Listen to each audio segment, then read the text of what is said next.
सुबह के ठीक 11 बजे शहर के सबसे बड़े 5 सितारा होटल में एक बुजुर्ग साधारण कपड़े पहने धीरे धीरे होटल की ओर बढ़ रहे थे।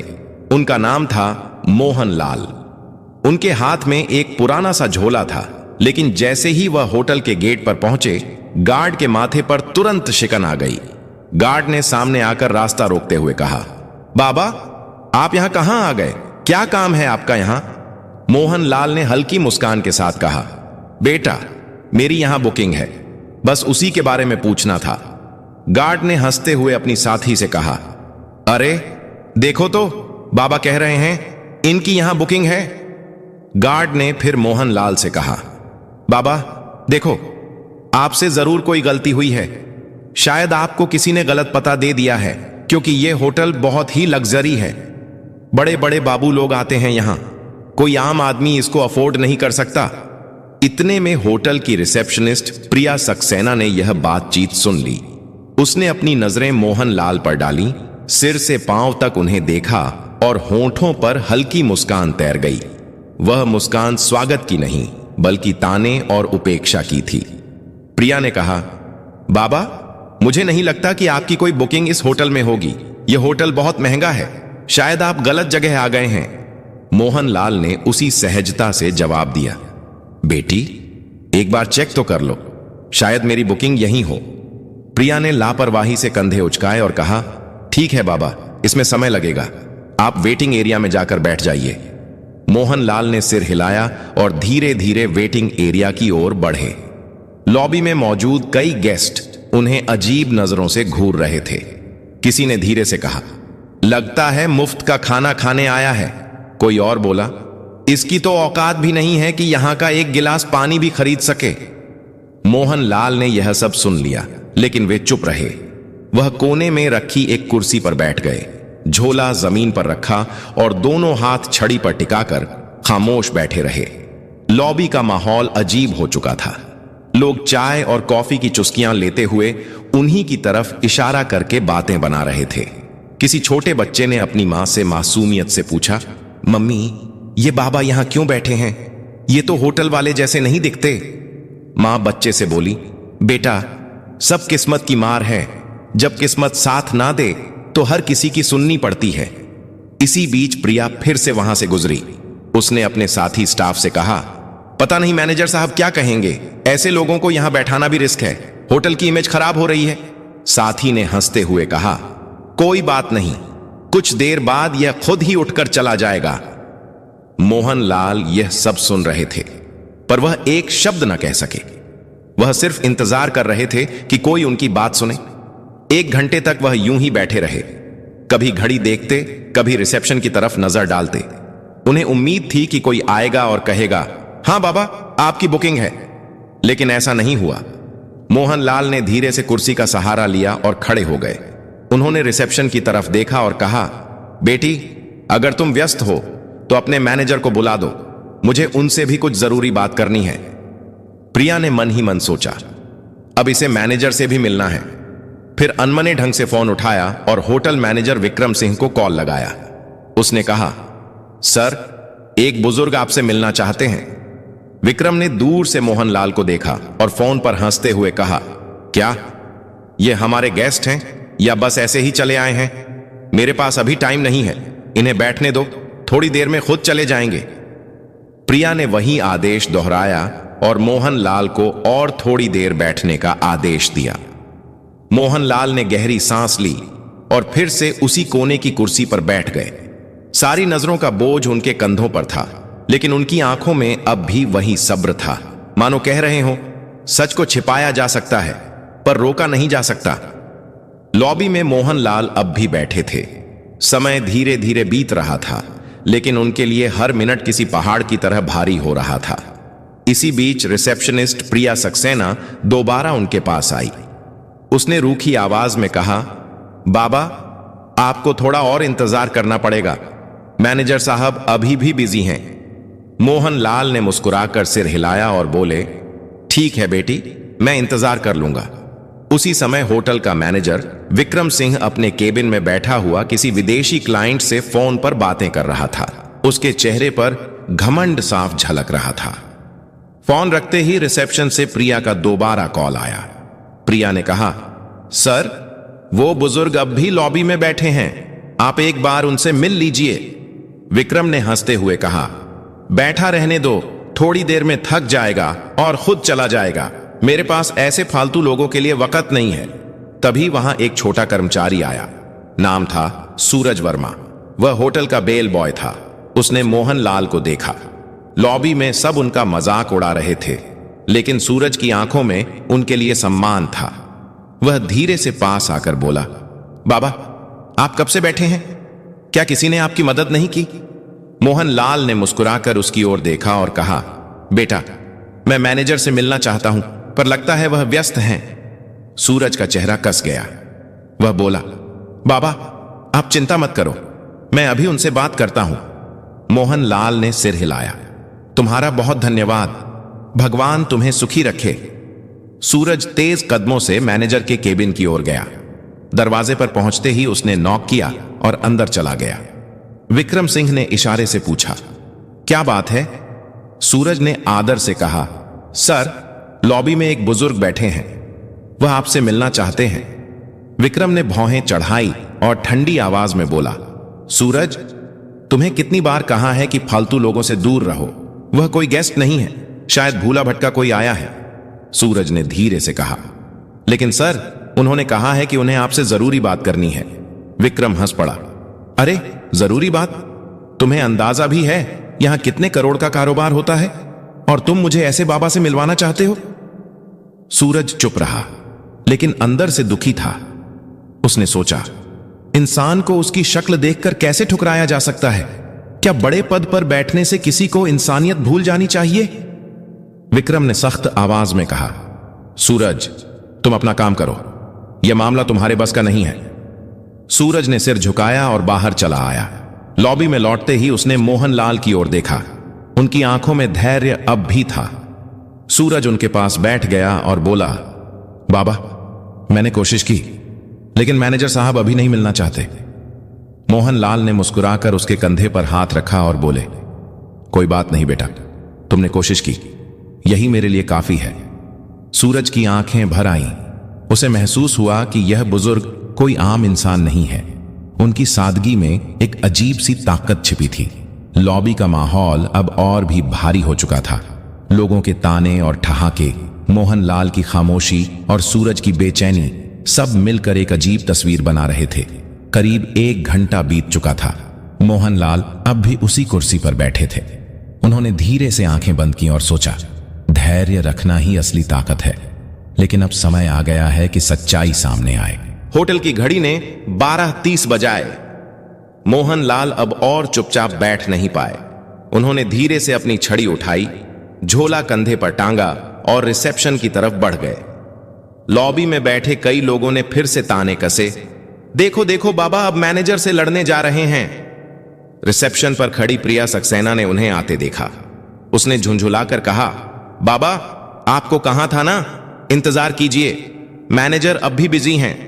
मोहन लाल ने उसकी ओर देखा और नरम आवाज में बोले, बेटी, बहुत इंतजार कर लिया, अब मैं खुद ही उनसे बात कर लूंगा। इतना कहकर मोहन लाल सीधा मैनेजर विक्रम सिंह के केबिन की ओर बढ़े। लॉबी में खामोशी छा गई। सबकी नजरें उसी तरफ टिक गईं। हर कोई देखना चाहता था कि आगे क्या होने वाला है। जैसे ही मोहन लाल ने केबिन का दरवाजा खोला, विक्रम अपनी घूमने वाली कुर्सी पर अकड़ के साथ बैठा था। उसने भौहें चढ़ाते हुए कहा, हां बाबा, बताइए, इतना शोर क्यों मचा रखा है? क्या काम है आपको? मोहन लाल ने धीरे से झोला खोला और उसके अंदर से एक लिफाफा निकाला।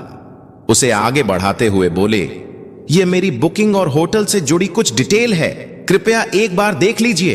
विक्रम ने हंसते हुए लिफाफा हाथ में लिया, लेकिन खोले बिना ही टेबल पर पटक दिया। उसकी हंसी में अहंकार साफ झलक रहा था। उसने कहा, बाबा, जब किसी इंसान की जेब में पैसे नहीं होते तो उसे बुकिंग जैसी बड़ी बड़ी बातें करना बिल्कुल बेकार है। मुझे आपके जैसे लोगों की शक्ल देखकर ही पता चल जाता है कि आपके पास कुछ नहीं है। यह होटल आपके बस का नहीं है, बेहतर होगा आप यहां से चले जाएं। मोहन लाल ने उसकी आंखों में देखा। उनकी आवाज अब गहरी और गंभीर हो चुकी थी। उन्होंने कहा, बेटा, बिना देखे कैसे तय कर लिया? एक बार इन कागजों को देख तो लो। सच्चाई अक्सर वैसी नहीं होती जैसी दिखती है। विक्रम कुर्सी पर पीछे झुक गया और जोर से हंसते हुए बोला, बाबा, मुझे किसी कागज को देखने की जरूरत नहीं है। मैं सालों से इस होटल को संभाल रहा हूं। लोगों की शक्ल देखकर ही पहचान लेता हूं कि किसकी क्या औकात है। आपकी शक्ल कहती है आपके पास कुछ भी नहीं है। यह सुनकर लॉबी में बैठे कुछ गेस्ट भी हंसने लगे। मोहनलाल ने गहरी सांस ली, लिफाफा टेबल पर रखा और शांत स्वर में बोले, ठीक है, जब तुम्हें यकीन नहीं है तो मैं चला जाता हूं, लेकिन याद रखना, जो तुमने आज किया है उसका नतीजा तुम्हें भुगतना पड़ेगा। इतना कहकर उन्होंने दरवाजे की ओर कदम बढ़ाए। पीछे बैठे गेस्ट फुसफुसाए, वाह, मैनेजर ने सही किया, ऐसे लोगों को यही सबक मिलना चाहिए। मोहनलाल होटल से बाहर निकल गए। उनकी धीमी चाल और झुकी हुई कमर ने पूरे स्टाफ के बीच एक अजीब सा सन्नाटा छोड़ दिया, लेकिन विक्रम अपनी कुर्सी पर बैठा मुस्कुराता रहा। उसके चेहरे पर गर्व और तिरस्कार का मिला जुला भाव था। इसी बीच बेल बॉय सूरज वर्मा उस लिफाफे की तरफ बढ़ा। उसने धीरे से उसे उठाया और चुपचाप अपने सर्वर कंप्यूटर की ओर चला गया। कंप्यूटर स्क्रीन पर उसने लॉगिन किया और फाइलें खोलना शुरू किया। लिफाफे में लिखी डिटेल्स के आधार पर उसने होटल का पुराना रिकॉर्ड खंगाला। कुछ ही देर में उसकी आंखें चौड़ी हो गई। स्क्रीन पर जो जानकारी थी उसने सूरज को हिलाकर रख दिया। रिकॉर्ड में साफ लिखा था, मोहनलाल, होटल के 65% शेयर होल्डर, संस्थापक सदस्य। सूरज की सांसें तेज हो गईं। उसने फौरन प्रिंटर से रिपोर्ट निकाली। कागज हाथ में लिए वह भागता हुआ मैनेजर के केबिन में पहुंचा। अंदर विक्रम अब भी किसी क्लाइंट से फोन पर बात कर रहा था। सूरज ने धीरे से कहा, सर, यह रिपोर्ट देखिए, ये वही बुजुर्ग हैं जो यहां आए थे। ये हमारे होटल के असली मालिक हैं। विक्रम ने फोन रखते हुए सूरज की तरफ देखा और भौहें चढ़ा ली। सूरज, तुम्हें कितनी बार कहा है, मुझे ऐसे लोगों की रिपोर्ट्स में दिलचस्पी नहीं है। यह सब फालतू बातें हैं। सूरज ने फिर कोशिश की, लेकिन सर, यह रिपोर्ट साफ बताती है कि मोहनलाल हमारे होटल के मालिक हैं। अगर हमसे कोई गलती हो गई है तो। विक्रम ने बीच में ही बात काट दी। उसने रिपोर्ट को अपनी तरफ सरका कर देखा, फिर बिना पढ़े ही उसे वापस सूरज की ओर धकेल दिया। उसकी आवाज में अहंकार पहले से और ज्यादा था। उसने कहा, मुझे यह सब बकवास नहीं चाहिए। तुम्हें मैंने कहा है ना, अपना काम करो। यह होटल मेरी मैनेजमेंट स्किल से चलता है, किसी पुराने बाबा की दान दक्षिणा से नहीं। सूरज हैरान रह गया। उसके चेहरे पर गहरी बेचैनी थी। वह रिपोर्ट हाथ में लेकर वापस निकल गया। लॉबी में आते ही उसने मोहनलाल को याद किया। उनकी आंखों की गहराई, उनका धैर्य। उसे लगा, यह मामला अब सिर्फ होटल तक सीमित नहीं है, यह इंसानियत की परीक्षा है। धीरे धीरे शाम होने लगी। गेस्ट अपने अपने कमरों में चले गए। स्टाफ अपने काम में लग गया, लेकिन सूरज के दिल में हलचल बढ़ती गई। उसे यकीन था, कल का दिन इस होटल की तस्वीर बदल देगा। अगली सुबह का नजारा बिल्कुल अलग था। होटल के हर कोने में हलचल थी। स्टाफ आपस में धीरे धीरे फुसफुसा रहे थे। किसी ने कहा, कल जो बाबा आए थे, शायद उनके बारे में कोई बड़ी बात है। दूसरे ने जवाब दिया, हां, सुना है वह होटल के बड़े शेयर होल्डर हैं। यह खबर धीरे धीरे पूरे होटल में फैल चुकी थी, लेकिन किसी को अब भी भरोसा नहीं हो रहा था। सबके मन में सवाल था, क्या सच में वह बुजुर्ग इस आलीशान होटल के मालिक हो सकते हैं? 10:30 बजते ही लॉबी का माहौल अचानक बदल गया। होटल के मुख्य द्वार से वही साधारण कपड़े पहने बुजुर्ग मोहनलाल अंदर आए, लेकिन इस बार वह अकेले नहीं थे। उनके साथ एक सूट बूट पहना अधिकारी था, जिसके हाथ में काले रंग का ब्रीफकेस था। सभी की नजरें एक ही पल में उसी दिशा में टिक गई। गार्ड, रिसेप्शनिस्ट, वेटर सब सन्नाटे में खड़े रह गए। कल जिन्हें सबने अनदेखा किया था, आज वही शख्स होटल में किसी सम्राट की तरह प्रवेश कर रहे थे। मोहनलाल ने सीधे हाथ से इशारा किया, मैनेजर को बुलाओ। आवाज में अब कोई नरमी नहीं थी, बल्कि एक आदेश की कठोरता थी। थोड़ी ही देर में विक्रम सिंह बाहर आया। उसके चेहरे पर हल्की घबराहट थी, लेकिन अहंकार अब भी बाकी था। वह आधा मुस्कुराकर बोला, जी बोलिए बाबा, आज फिर आ गए। मोहनलाल ने उसकी आंखों में देखा और ठंडी आवाज में कहा, विक्रम सिंह, मैंने कल ही कहा था तुम्हें अपने कर्मों का नतीजा भुगतना पड़ेगा। आज वह दिन आ गया है। विक्रम सकपका गया। उसने हंसी में बात टालने की कोशिश की। मोहनलाल के साथ आए अधिकारी ने ब्रीफकेस खोला, उसमें से मोटी फाइल निकाली और सबके सामने टेबल पर रख दी। उसने जोर से कहा, ये डॉक्यूमेंट साफ बताते हैं इस होटल के 65% शेयर मोहनलाल के नाम पर हैं। असल मालिक वही हैं। पूरा स्टाफ स्तब्ध रह गया। प्रिया सक्सेना के हाथ कांपने लगे। लॉबी में मौजूद गेस्ट्स ने एक दूसरे को देखा और फुसफुसाए, ये तो सच में मालिक हैं। हमसे कितनी बड़ी भूल हो गई। मोहनलाल ने अपनी छड़ी जमीन पर टिका दी। उनकी आवाज अब तेज और दृढ़ थी। विक्रम सिंह, आज से तुम इस होटल के मैनेजर नहीं रहोगे। तुम्हारी जगह अब सूरज वर्मा इस पद को संभालेगा। विक्रम गुस्से से कांपते हुए बोला, आप होते कौन हैं मुझे हटाने वाले? यह होटल मैं सालों से चला रहा हूं। मोहनलाल गरजते हुए बोले, यह होटल मैंने बनाया है। इसकी नींव मेरी मेहनत से रखी गई थी। मैं चाहूं तो तुम्हें एक पल में बाहर का रास्ता दिखा सकता हूं, पर दंड स्वरूप तुम्हें फील्ड का काम दिया जा रहा है। अब वही काम करो जो तुमने दूसरों से करवाया है। मोहनलाल ने सूरज को पास बुलाया। उन्होंने उसके कंधे पर हाथ रखते हुए कहा, तुम्हारे पास धन नहीं था, लेकिन दिल में इंसानियत थी। यही असली काबिलियत है, इसलिए तुम इस पद के हकदार हो। सूरज की आंखों से आंसू बह निकले। वह भावुक होकर बोला, साहब, मैंने तो बस इंसानियत निभाई थी। मोहनलाल मुस्कुराए, यही सबसे बड़ी योग्यता है बेटा। फिर उन्होंने रिसेप्शनिस्ट प्रिया सक्सेना की ओर देखा। उनकी नजर इतनी कठोर थी कि प्रिया कांप गई। मोहनलाल बोले, प्रिया, तुम्हारी यह गलती पहली है, इसलिए तुम्हें माफ कर रहा हूं। लेकिन याद रखना, इस होटल में कभी किसी को उसके कपड़ों से मत आंकना। हर इंसान की इज्जत बराबर है। प्रिया ने हाथ जोड़ लिए और रोते हुए कहा, मुझे माफ कर दीजिए, आगे से ऐसा कभी नहीं होगा। मोहनलाल ने चारों तरफ देखा और ऊंची आवाज में कहा, सुन लो सब लोग, यह होटल सिर्फ अमीरों का नहीं है। यहां इंसानियत ही असली पहचान होगी।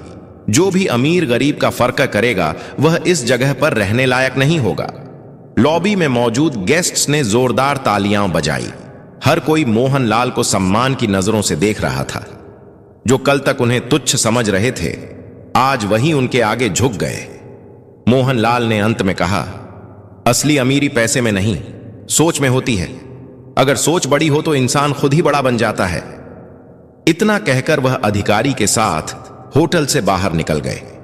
पीछे खड़े स्टाफ और गेस्ट्स देर तक उनकी ओर देखते रहे और मन ही मन सोचते रहे, मालिक ऐसा होना चाहिए जो दूसरों को उनकी इंसानियत से पहचाने, ना कि उनके कपड़ों से। उस दिन के बाद होटल का माहौल पूरी तरह बदल गया। स्टाफ अब हर गेस्ट के साथ सम्मान से पेश आता। लोग कहते, मोहनलाल ने सिर्फ होटल नहीं बनाया बल्कि इंसानियत की नींव भी रखी। दोस्तों, अगर आपको यह कहानी पसंद आई हो तो प्लीज इसे लाइक करें और ज्यादा से ज्यादा लोगों तक शेयर करें। और हां, हमारे चैनल को सब्सक्राइब करना बिल्कुल ना भूलें, ताकि ऐसी ही दिलचस्प और दमदार कहानियां आपको मिलती रहें। धन्यवाद।